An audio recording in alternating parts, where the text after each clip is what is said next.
Exercise 1-39, we're going to calculate the return on assets of a company. So Alec Appliance Service had net income for the year of $18,200. In addition, the balance sheet reports the following balances in no particular order. So notice we have two numbers or two balances for each account. We've got the January 1st balance and the December 1st. So we've got the beginning of the year and the ending of the year balance.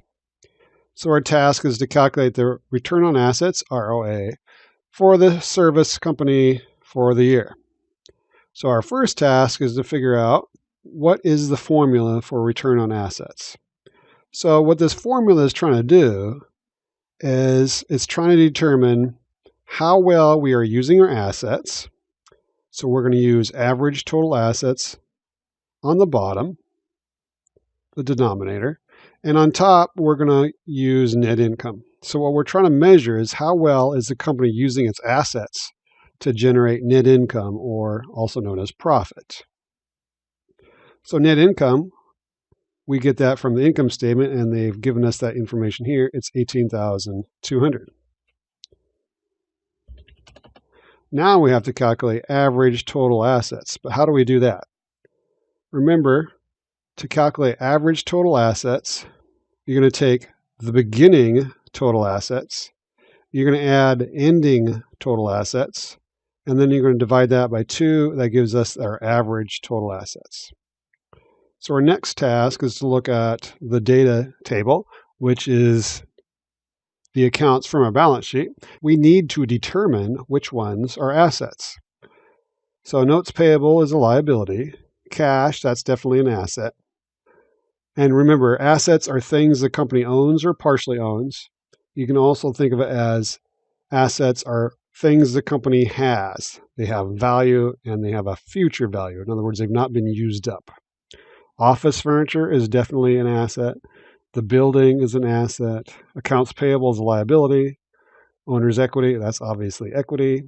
AR. Now, some students forget that accounts receivable is an asset because in the future, we get to receive money owed to us from our customers.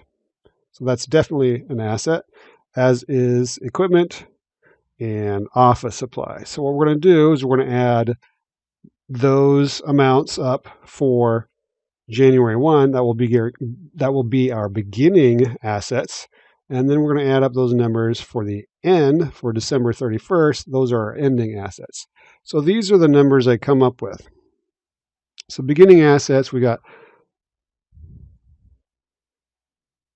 $39,000 comes from cash. $20,000 comes from office furniture. $155,000 is building. $1,600 is AR. $22,000 is equipment. $4,200 is office supplies. So that gives us beginning assets of $241,800. Now we need to calculate our ending assets.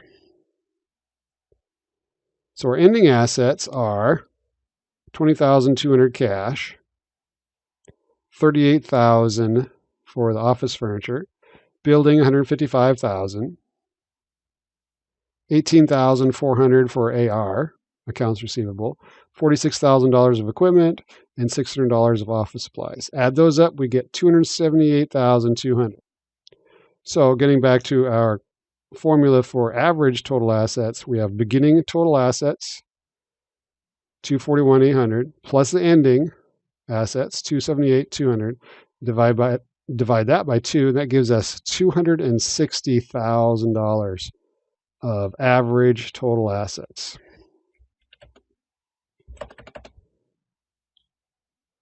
And then what we need to do is we're going to get our calculator out and we're going to do the math.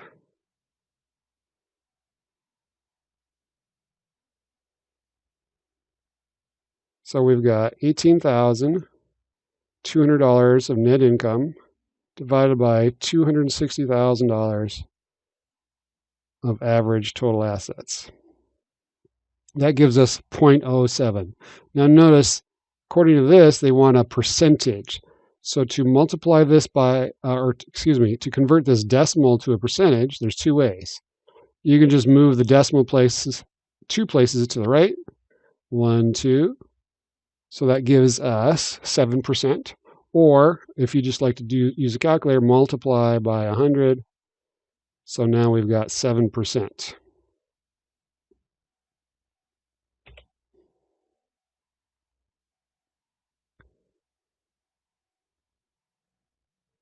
So what does the 7% mean? That means for every dollar of the thing on the bottom, in other words, for every dollar of assets, they're generating 7% of that dollar as net income. So what's 7% of a dollar? That's 7 cents. So every dollar of assets is generating 7 cents of profit or net income for the company. So now you should probably be asking, well, is 7% good or is that bad? Well, my answer is it depends. What does it depend on? It depends on the company's industry. Different industries have different levels of assets. Some industries require a lot of assets, like Boeing. Some do not require a lot of assets, like Microsoft. So what I'm going to do is I'm going to go to Reuters.com and I'm going to compare Microsoft to Boeing. So let's look at Microsoft.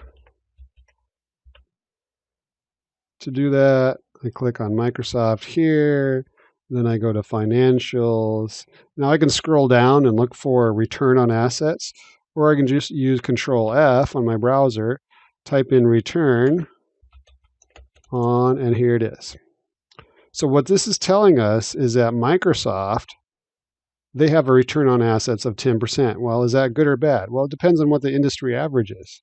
And in fact, the industry average, now remember the industry just means competitors, similar companies in the same industry. So the competitors on average have 10% return on assets, and Microsoft has 10% return. So Microsoft is doing basically average. So let's look up Boeing, see how they're doing. Now, I would imagine that Boeing's return on assets is going to be lower because an airplane manufacturer like Boeing, they're going to require a lot of assets to be able to build an airplane. As opposed to Microsoft, what does Microsoft need to be able to write software? You just need a computer. What do you need to be able to make an airplane? You need huge buildings. So let's look up Boeing and see what theirs is. And here you go. Now, at first blush, you might say, well, Microsoft is better. They have a better return on assets because theirs was 10%. And Boeing's is only 7.44. But look at the industry average. So Boeing's industry, aerospace, building airplanes, their competitors are averaging only 3.45% for return on assets.